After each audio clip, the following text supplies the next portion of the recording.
আসসালামু আলাইকুম, welcome BD blog by আঁকি। আজ অনেকদিন পর একটি নতুন ব্লগ নিয়ে এসেছি।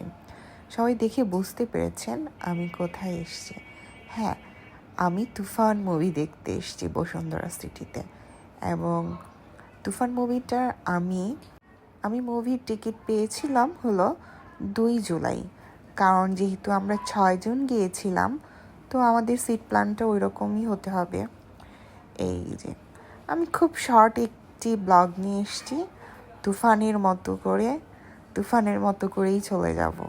আমি এখন বলবো হলো তুফান মুভিটা আসলে কেমন এবং ভালো লেগেছে কিনা সব ডিটেলস।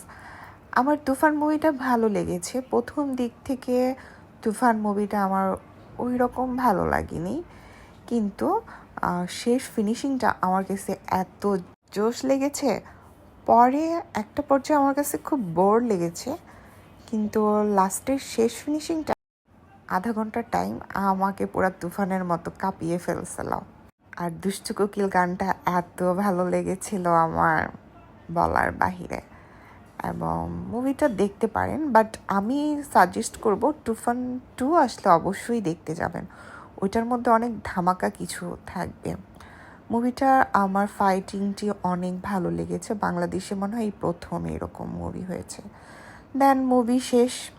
যেহেতু আমরা 6 জন গিয়েছিলাম, আমি, আমার হাজব্যান্ড, আমার ছেলে, আমার মেয়ে এবং আমার ছোট বোন এবং ছোট বোনের হাজব্যান্ড। সবচেয়ে মজার বিষয় কি জানেন, আমার ছোট বোনের হাজব্যান্ড অ্যাকচুয়ালি ইতালির থেকে চলে আসছে তুফান মুভি দেখতে। এবং ও যেহেতু তুফান দেখতে আসছে, তাহলে তো আমাকে দেখতেই যেতে হবে। পরে আমরা মুভিটা শেষ করার পরে আমাদের ক্ষুধা লেগেছিল। দেন আমরা চলে যাই হলো সুলতান ডাইংয়ে।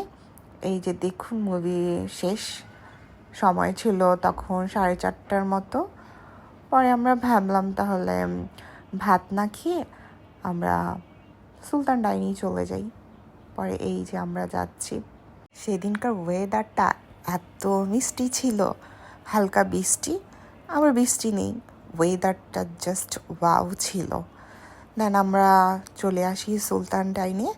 এই যে দেখুন, আমার হাজব্যান্ড, আমার ছেলে, এই যে ইতালির মানুষ যে নাকি তুফান দেখতে চলে এসছে, আমার বোন, আমার মামুনি।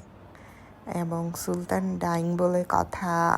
সুলতান ডাইনের খাবার আমাদের ফ্যামিলি সবাই মোটামুটি অনেক লাইক করে। বিশেষ করে আমার মেয়ে তো অনেক পছন্দ করে। আজ এই পর্যন্ত, বাই বাই।